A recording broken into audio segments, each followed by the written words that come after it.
Il était une fois, dans l'histoire du royaume du Mogo, un roi tout-puissant appelé le roi Soleil, qui avait conquis et soumis toutes les tribus de la région, sauf la tribu des Nyonyonse, qu'on avait surnommé les enfants des tempêtes. Cette insoumission blessait beaucoup le roi Soleil dans son ambition de grand roi. Aussi convoqua-t-il un jour le Widinaba, le chef de sa cavalerie. Le Widinaba vint sans se faire prier et sans se faire attendre, salua les trois soleils du royaume. Et le tout-puissant roi lui ordonna alors: « Va conquérir et soumettre la tribu des Nyonyonse. » Le Widinaba partit sur le champ, alla batailler et guerroyer pendant 12 fois 30 jours et revint vaincu et dépouillé. Le roi Soleil s'est senti très humilié. Aussi convoqua-t-il encore le Tamsobanaba, le chef de son infanterie. Celui-ci vint avec pompe et salua avec modestie. Et le tout-puissant roi lui ordonna: « Va conquérir et soumettre la tribu des Nyonyonse. » Le Tamsobanaba alla batailler et guerroyer pendant 12 fois 30 jours et revint vaincu et dépouillé. Le roi Soleil souffrit beaucoup de cette double défaite qui consacrait l'insoumission intolérable des Nyonyonse, ces enfants des tempêtes. Or, le tout-puissant roi avait une fille toute belle du nom de Nyenenga. Elle vint trouver son père et lui ouvrit son cœur.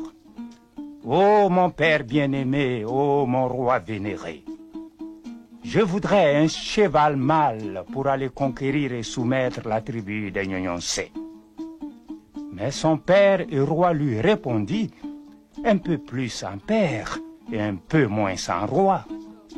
Une fille est seulement faite pour être bien faite et faire des enfants et faire la cuisine. Une fille n'est pas faite pour être mal faite et faire du cheval et faire des conquêtes. » Nyenenga alla trouver sa mère.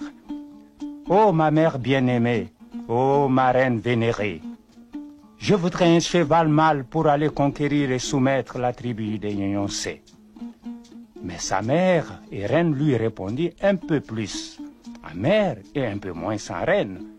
Une fille est seulement faite pour être bien faite et faire des enfants.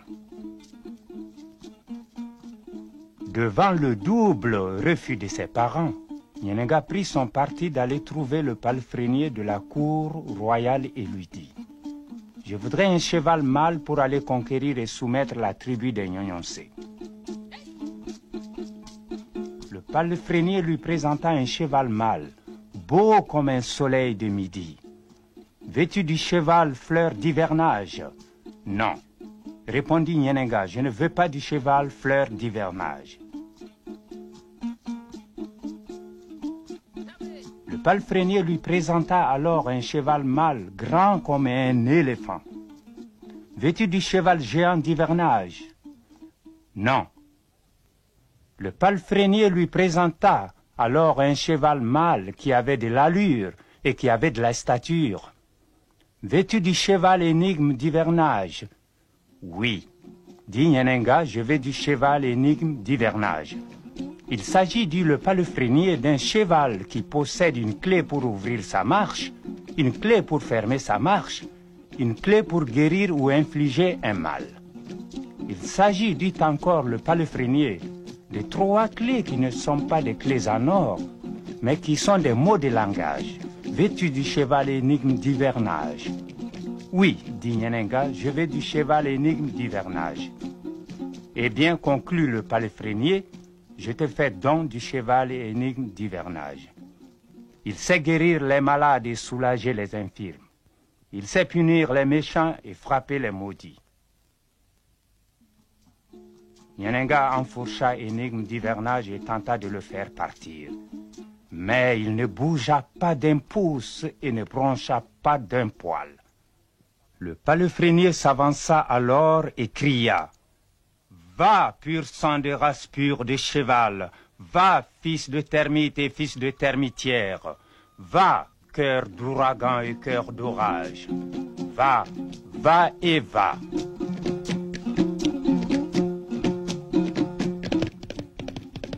Ils trottèrent pendant une journée entière, sans ralentir l'allure, et Nyenenga commença à sentir la fatigue et la faim. Elle voulut s'arrêter à l'approche d'un village. Mais Énigme d'hivernage trottait, sans diminuer sa vitesse. Elle se rappela qu'il fallait débiter les mots magiques. Et elle s'écria: Stop, pur sang des races pures de cheval. Stop, fils de termite et fils de termitière. Stop, cœur d'ouragan et cœur d'orage. Stop, stop et stop. À ces mots, Énigme d'hivernage s'arrêta net. 6 jeunes gens vinrent à sa rencontre de par sa gauche et de par sa droite. Ils déclarèrent en chœur: Salut à toi, ô princesse Nyenenga.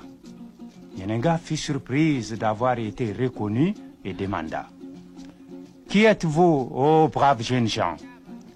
Nous sommes tous dans ce village des rescapés de l'armée du Widi Naba et du Tamsoba Naba. Nyenenga leur dit alors: Ô braves combattants, conduisez-moi au marché du village. Les jeunes gens la conduisirent au marché du village et un spectacle désolant s'offrit à ses yeux. Tout le monde dans ce marché était infirme à la suite de la guerre contre les Nyonyonsé.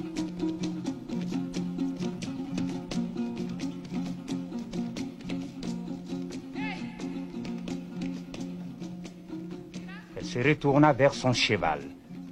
Guéri, pur sang des races pures de cheval. Guéri, fils de termite et fils de termitière. Guéri, cœur d'ouragan et cœur d'orage. Guéri, guéri et guéri. À ces mots, Énigme d'hivernage trotta autour du marché. Et au 3e tour, tous les gens furent guéris. En signe de gratitude, tout le village décida de suivre la princesse Nyenenga vers le royaume redoutable des intrépides Nyonyonsé.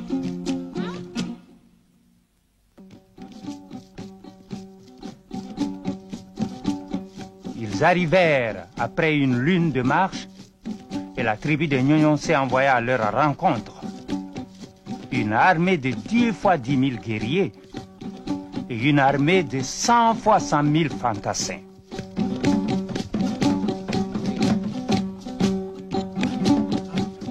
Un carnage sauvage s'est préparé à l'horizon.